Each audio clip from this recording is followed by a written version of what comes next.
Hi hi hi అందరికీ hi. Spirit movie start అయినప్పటి నుంచి అన్ని విషయాల మీద క్లారిటీ అనేది అయితే వస్తుంది. అప్డేట్లు వచ్చే టైం కానీ అన్నిటి మీద క్లారిటీ అయితే వస్తుంది. అప్డేట్లు కూడా ఆ టైంకి అయితే వస్తున్నాయి. కానీ మనకైతే ఒక్కటైతే క్లారిటీ అనేది అయితే రావటమేలే. అది ఏదో కాదు, ఓన్లీ ఈ మూవీలో ఉన్నాడా లేడా. కొంతమంది అయితే ఉన్నారంటున్నారు. అలాగే ఇప్పుడు కొంతమంది ఏమంటున్నారంటే షూటింగ్ కూడా జరుగుతుంది, తెలియకుండా చేస్తున్నారు వాళ్ళు అని అయితే అంటున్నారు. అసలు ఉన్నాడా లేడా అనే విషయానికి నా వస్తే మనకైతే ఇదే లాస్ట్. నేను చెప్తాను కదా, క్లారిటీ అయితే మార్చి 1న ఖచ్చితంగా అయితే వస్తది.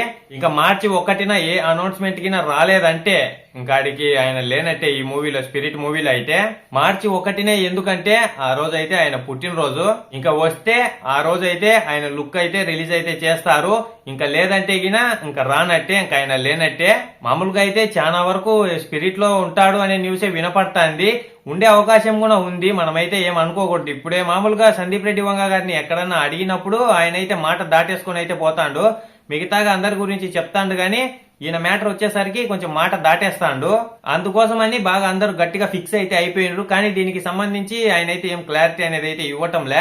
ఇంకా ఇప్పుడైతే ఇబ్బందిలే. ఇంకా దగ్గరలోనే ఆయన పుట్టినరోజు ఉంది కాబట్టి ఒకవేళ ఏదైనా చేస్తా ఉంటే లుక్ అయితే ఖచ్చితంగా రిలీజ్ అయితే చేస్తారు. ఒకవేళ చేయకపోతే గిన చెప్పలేం, రిలీజ్ చేయకపోవచ్చు.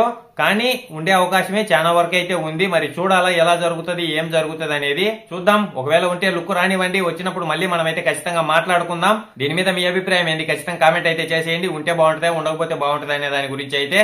అలాగే మన ఛానల్లో అన్ని మూవీస్ కి సంబంధించిన ఏ చిన్న అప్డేట్ వచ్చినా అదైతే నేను మీ ముందుకి తీసుకొని వస్తానే ఉంటా. మీకు వీడియో నచ్చినట్టయితే ఒక లైక్, ఒక సబ్స్క్రైబ్ అయితే చేసేయండి. ఇంతటితో వీడియో అయితే అయిపోయింది. బాయ్ అందరికీ. ఉంటాను. నెక్స్ట్ వీడియోలో కలుసుకుందాం.